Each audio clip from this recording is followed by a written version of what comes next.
The rain hammered the terracotta roof of the old Seville hacienda like 1,000 accusations, each drop a reminder of the family that had cast her out. Aubrey Vargas clutched the faded letter in her fist, the ink from her mother's final words, "You're no daughter of ours," smearing under her thumb as thunder cracked the night sky. In that instant, as lightning illuminated the empty rooms of her inheritance, she realized the empire they'd forsaken was hers alone. A sprawling wine dynasty worth millions, built on the very soil they'd sworn to bury her dreams beneath. Aubrey had always known the taste of betrayal, sharp as the bite of unripe Tempranillo grapes. It lingered on her tongue now, 16 years after that humid August night in Sacramento, when her parents' voices had sliced through the dinner table like switchblades. "We raised you better than this," her father had growled, his face twisted in the kind of righteous fury only a second-generation Mexican-American immigrant could muster. The American dream curdled into something bitter and unyielding. Her mother, silent as a ghost in her starched apron, had simply packed Aubrey's duffel bag while she sobbed in the corner of her childhood bedroom, posters of Frida Kahlo and Joni Mitchell peeling from the walls like discarded identities. They'd driven her to the Greyhound station at dawn, the engines hummed the only sound between them. No hugs, no second thoughts. Just a crumpled $20 bill shoved into her palm and a Bible verse muttered under his breath about Sodom and Gomorrah. "Don't come back until you've fixed yourself," he'd said, eyes fixed on the dashboard, as if looking at her would turn him to salt. She was 18, fresh out of high school, with a backpack full of thrift store clothes and a heart cracked open like an overripe figure. The bus to Los Angeles rattled her bones for 12 hours, dropping her in a city of palm trees and promises, where she waitressed at a taqueria by day and crashed on friends' couches by night, whispering her secrets only to the stars above the Hollywood hills. But Spain? That came later. A twist of fate wrapped in legal jargon and notary seals. Aubrey had clawed her way through community college on scholarships and grit, earning a degree in viticulture from UC Davis because wine was the one thing her family had ever shared without strings. The Sunday afternoons in their backyard vineyard, where her abuelo's stories of Andalusian roots flowed freer than the Rioja.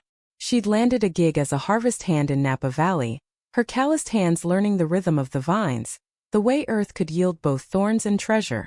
By 25, she was assistant manager at a boutique winery, her name whispered in industry circles for her uncanny nose for blends that married California sun with old world soul. Then the letter arrived, forwarded from a Sacramento law firm she'd never heard of.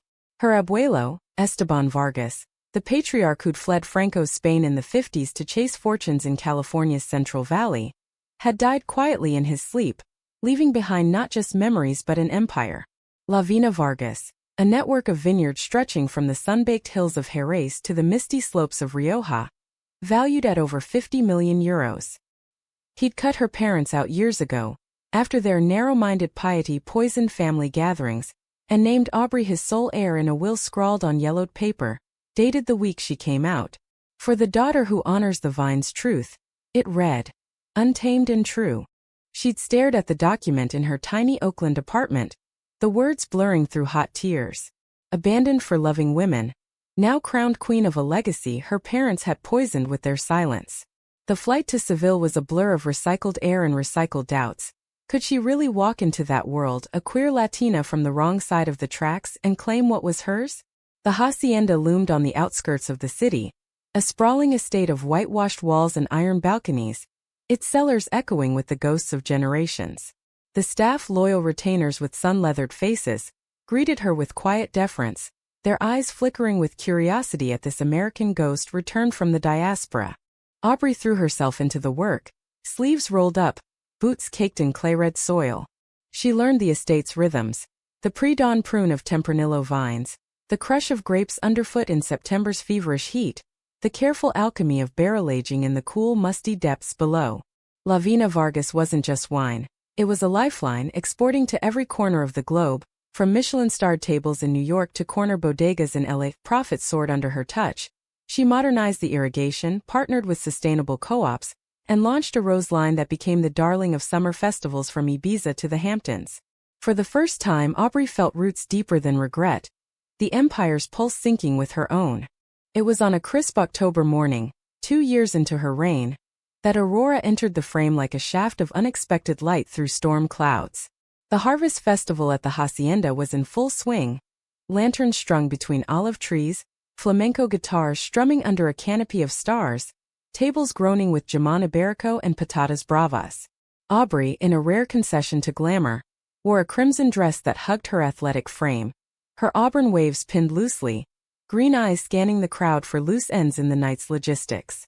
Aurora was impossible to miss, a vision weaving through the throng, her dark curls bouncing like midnight waves, olive skin glowing under the fairy lights. She was 27, a freelance photographer from Barcelona, hired last minute to capture the event for a glossy spread in Wine Spectator. Her camera swung from a leather strap, but it was her laugh, rich, unfiltered, like the first pour of vintage sherry, that hooked Aubrey from across the courtyard. "Oi, careful with that barrel," Aurora called to a tipsy guest teetering near a display, her English laced with a Catalan lilt that made Aubrey's stomach flip. She moved with the easy grace of someone who danced through Europe's art scenes, her brown eyes sharp as a hawk's, missing nothing. Their eyes met over a cluster of guests toasting with crystal flutes. Aubrey felt it then, a spark electric and forbidden in its familiarity, like recognizing a song you'd hummed in dreams. She excused herself from a conversation with the sommelier, weaving toward the bar where Aurora leaned, fiddling with her lens cap. "You always chase the shot, or just the good vintage?" Aubrey asked, sliding onto the stool beside her, voice steady despite the tremor in her chest. Aurora turned, surprise melting into a slow, appraising smile that crinkled the corners of her eyes. "Only if it's got a story worth telling. And you? The queen of the castle? Or just the keeper of secrets?" Her gaze lingered, bold and unapologetic, tracing the line of Aubrey's jaw as if framing her already. They talked until the stars wheeled overhead, the festival fading to embers. Aurora shared tales of chasing light in Tuscany's olive groves, of her abuela's tiny studio in Gracia where she'd first learned to see the world through glass. Aubrey, loosened by a second glass of their finest Reserva, let slip fragments of her own mosaic, the Sacramento exile, the vines that saved her. "They thought love like mine was a weed to be uprooted," she said softly, staring into the dregs of her wine.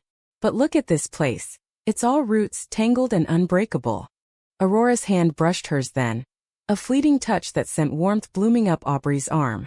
"Weeds make the fiercest gardens," she murmured, her thumb grazing Aubrey's knuckles before pulling away. It was the first crack in Aubrey's armor, a promise of soil soft enough for new growth. In the weeks that followed, Aurora became a fixture at the hacienda, her assignments stretching from one photo shoot to the next.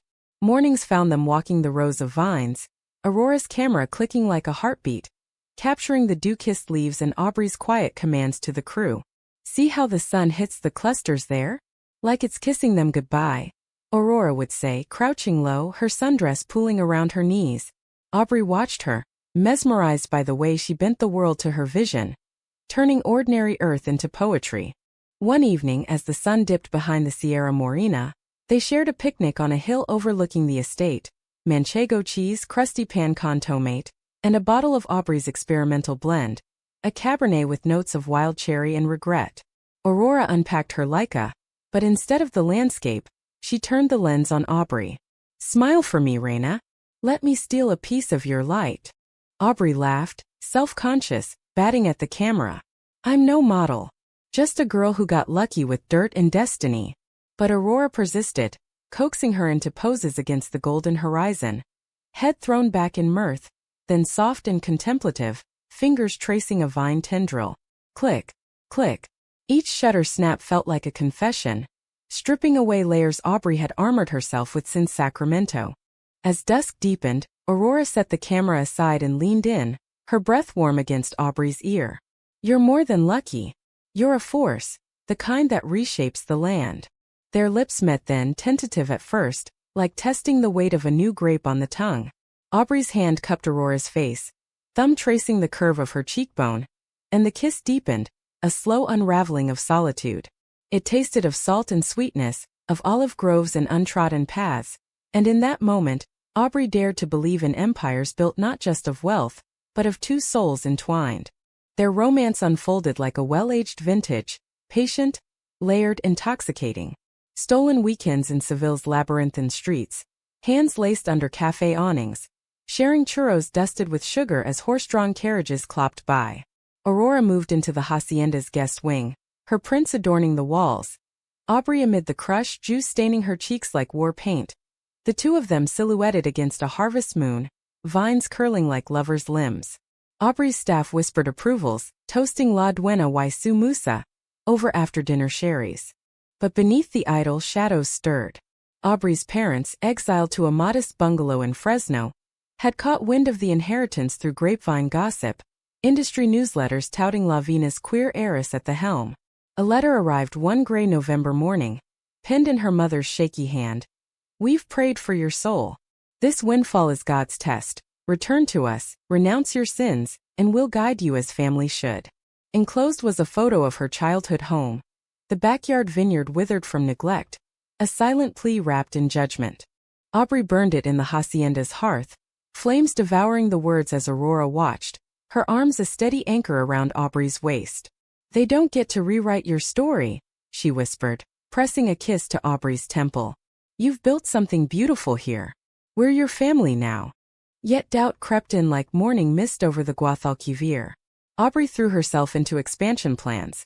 A new sustainable line, partnerships with American distributors. While Aurora jetted to Madrid for gallery shows, her absences stretching from days to weeks. "It's just the work," she'd say on late-night calls, voice crackling over the line. "You know you're my home." Aubrey nodded into the dark, but the bed felt vast, the vines whispering of solitude. It was during carnival season, with Seville's streets alive in masks and merriment, that the first fracture appeared. Aurora had returned flushed from a networking dinner, her curls tousled, a smudge of lipstick on her collar that wasn't Aubrey's shade. "Met some investors, big ones, for a photo book on Iberian winelands," she explained, waving it off as Aubrey's eyes narrowed. But the seed was planted, watered by late nights and vague texts. "Stuck at the studio, miss you." Aubrey buried it, focusing on the empire's pulse. Profits hit record highs, her face gracing Forbes 30 Under 30, for blending tradition with trailblazing ethics. Invitations flooded in, from Napa symposiums to Vogue spreads, but success tasted hollow without Aurora's lens to capture it. "Come to the States with me," Aubrey urged one spring evening, as they picnicked by the estate's fountain, water tinkling like unspoken fears. "We could start a branch there, make it ours." Aurora's smile faltered, her fingers tightening on the bread crust. "I love it here, Aubrey. The light, the history, it's in my blood. Uprooting everything. It scares me." She leaned in for a kiss, but Aubrey pulled back, the air thick with the unsaid. Was it the empire Aurora loved, or the woman who'd inherited it? The betrayal brewed slowly, a ferment of omissions and half-truths. Aurora's phone buzzed more frequently, silent screens glanced at with feigned casualness. Aubrey caught snippets, texts from Marta, a gallerist in Barcelona, laced with X's and O's that felt too intimate for business. "It's nothing," Aurora insisted when confronted, her brown eyes flashing with rare defensiveness. "You're reading too much into shadows." But shadows lengthened. One humid July afternoon, while overseeing a shipment in the cellars, Aubrey's phone lit up with an anonymous email. A grainy photo of Aurora, arm in arm with a sleek woman in a Barcelona cafe. Their heads bent close, laughter frozen in pixels. The subject line: "Your muse has her own vintage." Heart pounding, Aubrey drove to the city that night, the highway blurring through tears. She found Aurora at a tapas bar near the Gothic Quarter, the same Marta across from her, hands gesturing animatedly over sangria glasses. Aubrey stood in the doorway, unseen at first, the scene etching into her like acid. Aurora's curls catching the candlelight, her laugh that once hooked Aubrey now echoing for another. She turned and fled, the rain starting as she reached the car, sobs racking her frame. Betrayal wasn't the knife her parents wielded. It was this, a slow bleed from the one person she'd let close. Back at the hacienda, she locked herself in the study, poring over contracts, willing the numbers to numb the ache. The empire stood firm, but her world cracked. Aurora's calls went unanswered for 3 days. The hacienda's silence broken only by the creak of settling beams and the distant hum of harvesters in the fields. Aubrey moved through her routines like a specter, tasting blends with mechanical precision, nodding at staff reports while her mind replayed the photo in endless loops. The anonymous sender remained a ghost, But the damage was done. Trust, that fragile graft, had withered on the vine. On the fourth morning, Aurora appeared at the estate's wrought iron gates, her vintage Fiat sputtering to a halt under a canopy of figs. She looked wrecked. Dark circles under her eyes, curls frizzed from the drive, a simple tank top and jeans that screamed vulnerability. The guards waved her through without question.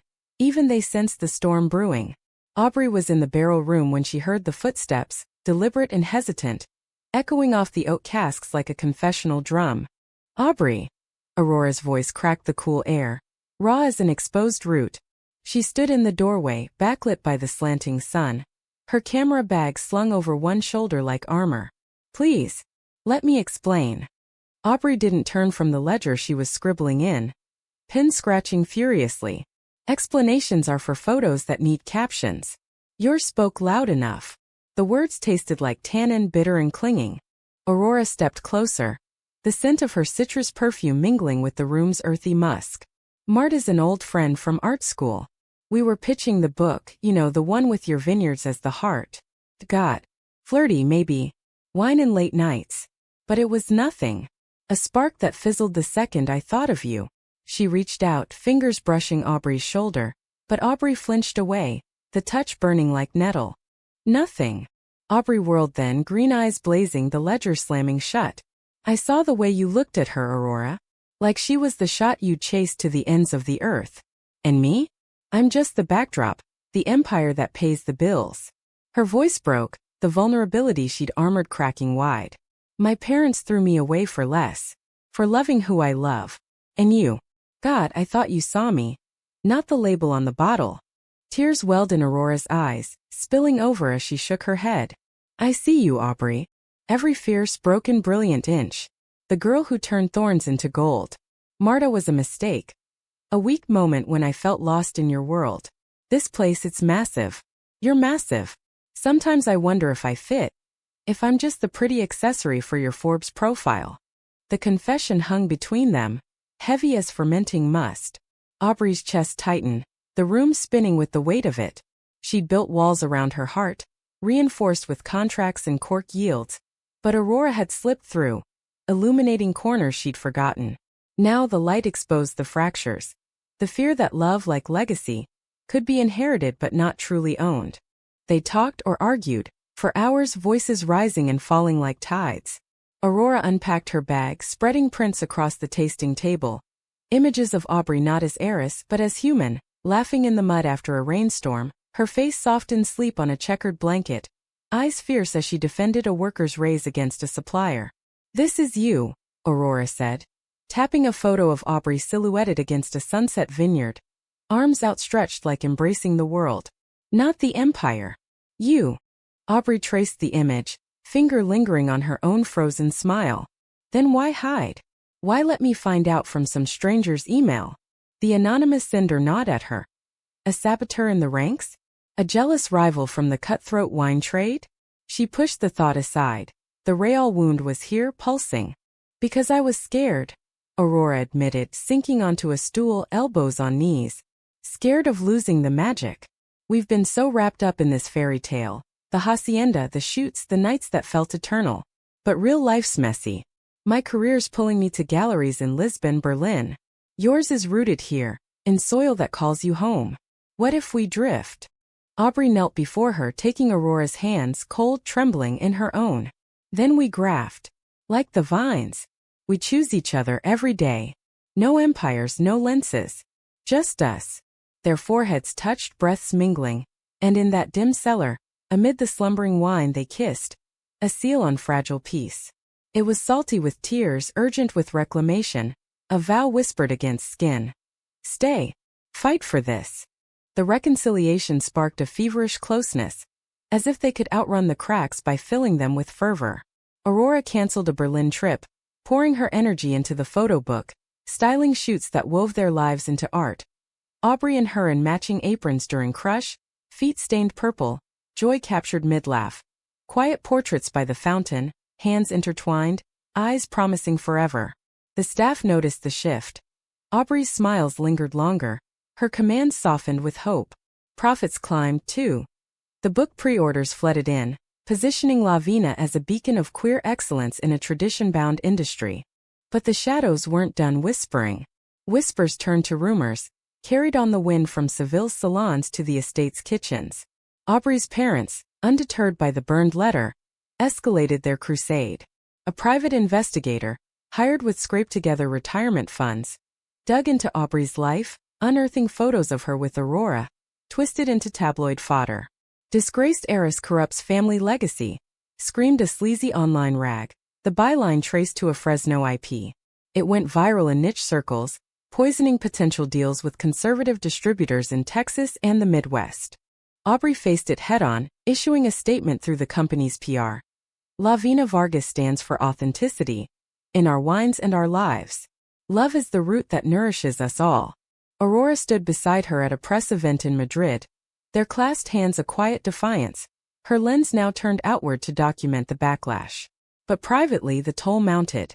Sleepless nights bled into dawn patrols of the vines, Aubrey's hands raw from pruning as if she could shear away the doubt. Aurora too frayed at the edges. The book launch in Barcelona drew protests, stayed traditionalists clutching rosaries outside the gallery, chanting slurs that echoed her own family's hushed disapproval.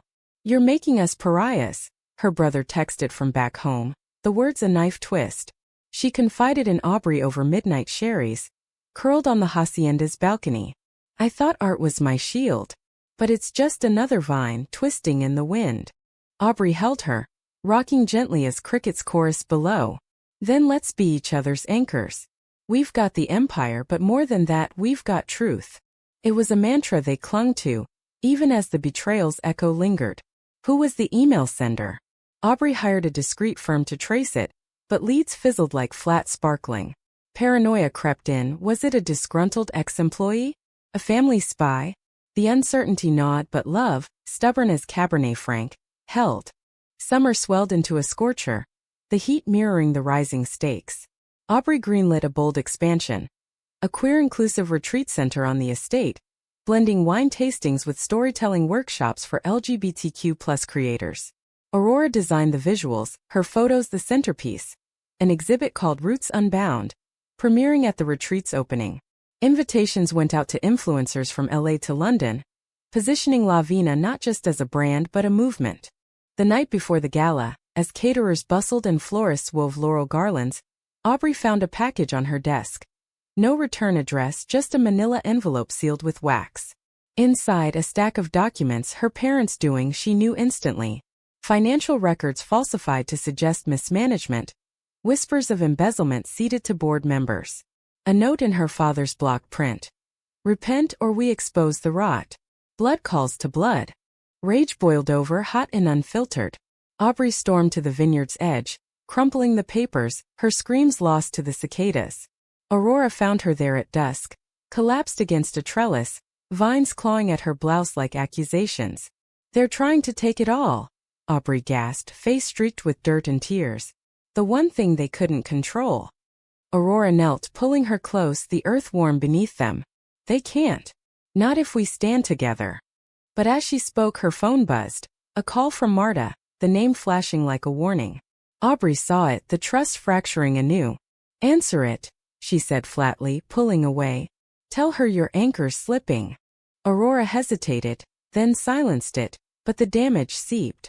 That night, as guests arrived in waves of silk and cologne, the gala unfolded under strained smiles. Toasts rang out, Aubrey's speech on resilience drawing cheers, but beneath tension coiled like a spring. Aurora mingled, camera in hand, but her eyes darted, haunted. Midway through, as fireworks burst over the hills, a server approached Aubrey with a tablet. The anonymous sender striking again, this time live-streaming doctored footage of embezzlement meetings to industry forums.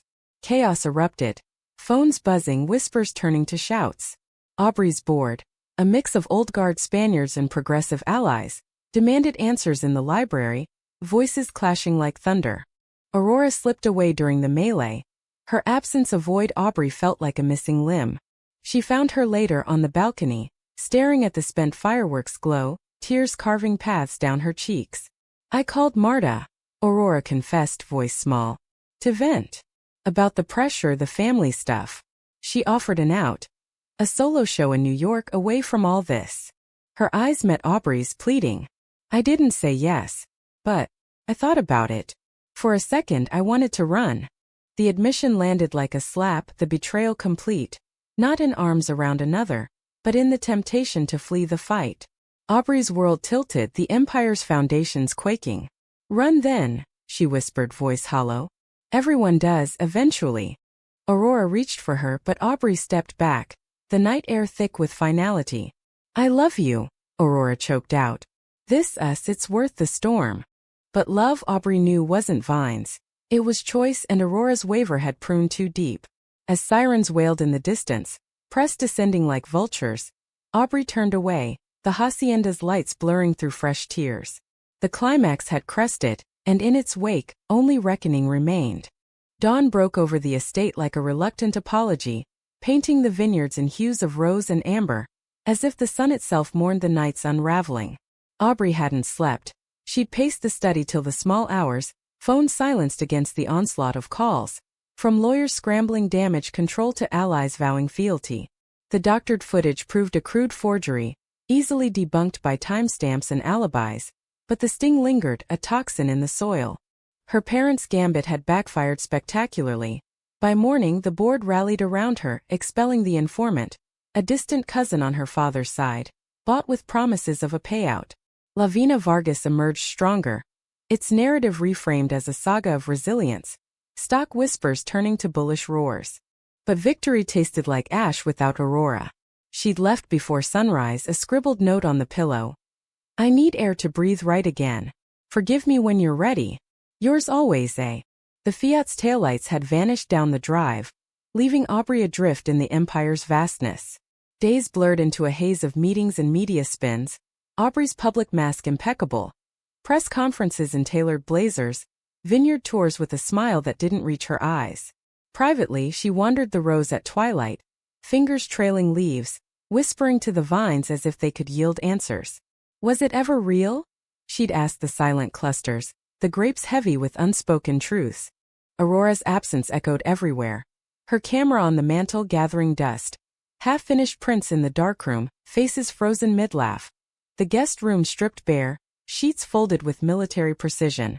Aubrey resisted the urge to call, to bridge the chasm with pleas. Instead, she channeled the ache into action. The retreat center's grand opening, now rechristened Unrooted, a sanctuary for stories. Invitations went to queer voices from across the Atlantic. Poets from the Castro, filmmakers from Provincetown, winemakers who'd blazed trails in Oregon's Willamette Valley. It was her counterstroke, a humanistic heart beating at the empire's core. The opening weekend arrived in a whirlwind of color and confession. Guests arrived by chauffeured vans, filling the hacienda with laughter that chased shadows from the halls. Workshops unfolded in sun-dappled courtyards. Sessions on reclaiming narratives, tastings paired with oral histories of love's quiet revolutions. Aubrey emceed with grace, her voice steady as she shared fragments of her own exile. Not the abandonment's raw wound, but its alchemy into strength. We are the grapes pressed to wine, she told the circle one evening, fireflies dancing like errant stars. Crushed, yes, but transformed into something that warms the soul. Among the attendees was Elena, a soft-spoken novelist from San Francisco with ink-stained fingers and eyes like smoked quartz.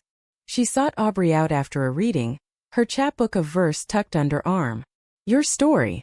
It mirrors mine, Elena said, voice tentative over glasses of chilled Verdejo. Parents who prayed the gay away. I wrote it out, but you? You built from it. They talked late into the night, Elena's quiet humor a balm. Her presence a gentle reminder that connection didn't always demand a crown. Word of the retreat spread like wildfire through wildfire networks. Instagram reels of sunrise yoga amid Malbec rows. TikToks of guests toasting with tales of first loves. Enrollments surged, donations poured in from progressive philanthropists, and Lavina's brand soared. Its bottles now symbols of solidarity on shelves from Brooklyn co-ops to LA Pride floats. Aubrey's parents, their plot exposed, slunk back to Fresno silence. A final letter arrived, not of repentance but resignation. We've lost you to your choices. May God guide the path you've chosen. Aubrey filed it away unread. The weight lifting like fog burned off by noon. Yet the victory felt incomplete. a vintage missing its finish. Aurora haunted the edges, sightings in industry mags, her solo show in New York a critical darling, prints of Spanish light fetching gallery prices. Aubrey followed from afar, pride mingling with pang, wondering if the space between them had grown too vast to bridge. It was 6 months to the day after the gala that Aurora returned, unannounced as autumn's first chill. Aubrey was in the cellars, overseeing a barrel transfer, the air thick with the scent of vanilla and violet when she heard the footsteps. Familiar, faltering. She looked up and there she was. Aurora leaner somehow, curls cropped to a chin-length bob that framed her face in sharp relief. She carried no camera, just a worn leather journal clutched to her chest, brown eyes searching Aubrey's with the hunger of the prodigal. "I didn't know if you'd see me," Aurora started, voice barely above the drip of condensation. "But I had to try. New York was empty. All those lights and none of them yours." She stepped closer, the journal extended like an olive branch. "I wrote it all down, the runs, the regrets. How I ran because I couldn't bear to break us but broke us anyway." Aubrey set down her pipette, hands trembling as she wiped them on her apron. The months had hardened her, etched lines of resolve around her mouth, but seeing Aurora, vulnerable, stripped of artifice, softened the edges. "You left when it got hard," she said, not accusing, but stating the truth like a varietal's profile. "I needed a partner, not a muse who flits away." Aurora nodded, tears brimming. "I know. And I hate that I made you doubt. But this place, it's my compass. I turned down a residency in Paris to come back. Not for the vines or the glamour. For the woman who taught me love isn't a snapshot. It's the darkroom work, the failures you develop into something true." She opened the journal, pages filled with sketches and scrawls. Visions of a life intertwined, retreats co-designed.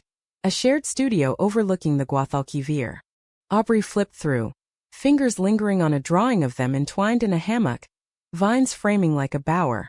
Emotion swelled, a tide she'd dammed too long. "I forgave you months ago," she admitted, voice thick.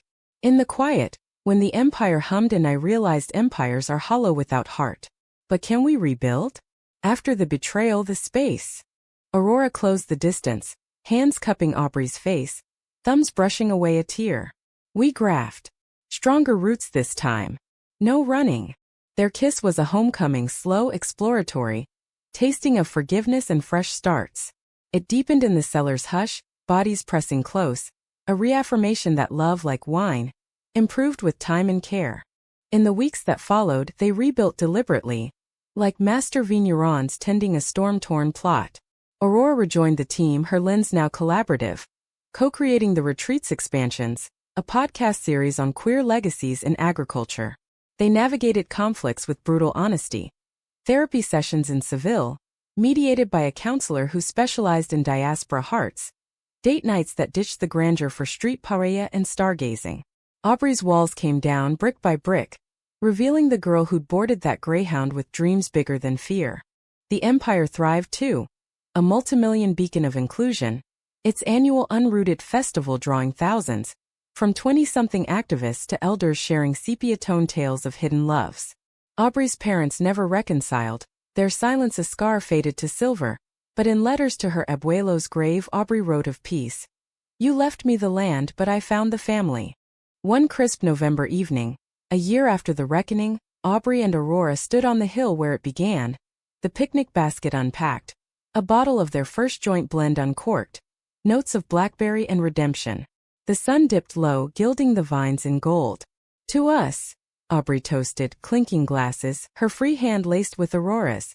"To the roots we choose," Aurora replied, eyes shining with that old unbreakable light. As stars pricked the sky, they lay back on the blanket, hands entwined, the empire sprawling below like a promise kept. Aubrey had been abandoned, yes, but in the ashes she'd inherited not just wealth, but the grace to love without chains.